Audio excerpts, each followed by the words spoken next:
We're trying to find a missing side in a triangle when we already know two sides and the angle between them. That situation is exactly what the cosine rule is built for. Here's the problem. In triangle ABC, side A equals 7, side B equals 8, and angle C equals 60 degrees. We want to find side C. Before using the formula, it helps to understand the labeling. In any triangle, side A is opposite angle A, side B is opposite angle B, and side C is opposite angle C. So if we know angle C, then side C is the side directly across from it. Now notice something important.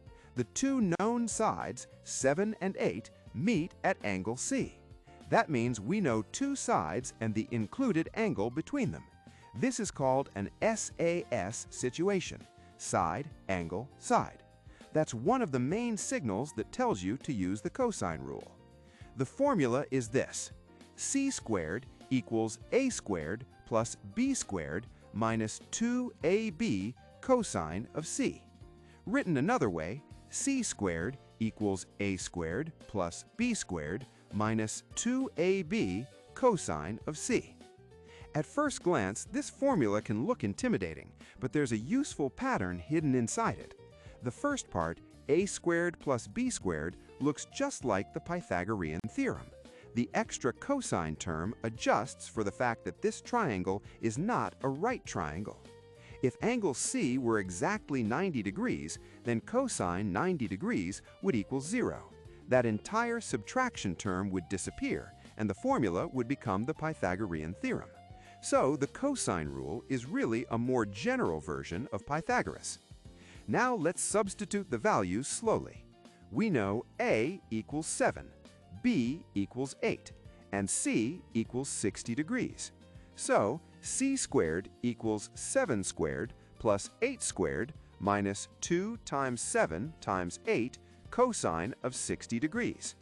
Now compute each piece one at a time. First, square the side lengths. 7 squared is 49. 8 squared is 64. So the first part becomes 49 plus 64, which equals 113. Next, calculate the multiplication in the cosine term. 2 times 7 times 8 equals 112. Now evaluate the trig value. Cosine of 60 degrees equals 0.5. So 112 times 0.5 equals 56. Now substitute those results back into the equation. C squared equals 113 minus 56.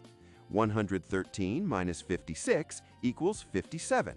So now we have c squared equals 57. We are very close, but the formula gives us c squared, not c itself. To undo the square, we take the square root of both sides. C equals square root of 57. Using a calculator, c approximates 7.55. So the final answer is c is approximately 7.55. Now let's do a quick check to see if that answer makes sense.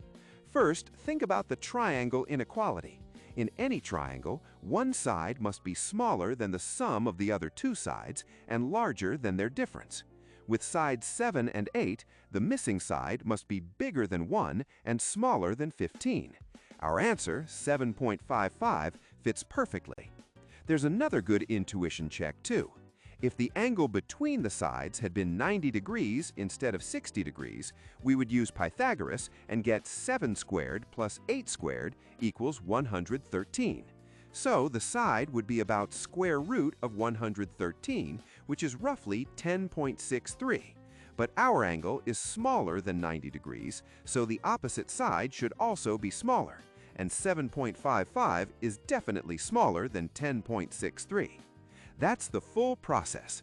Recognize the SAS pattern, use the cosine rule, substitute carefully, calculate in small chunks, and take the square root at the end.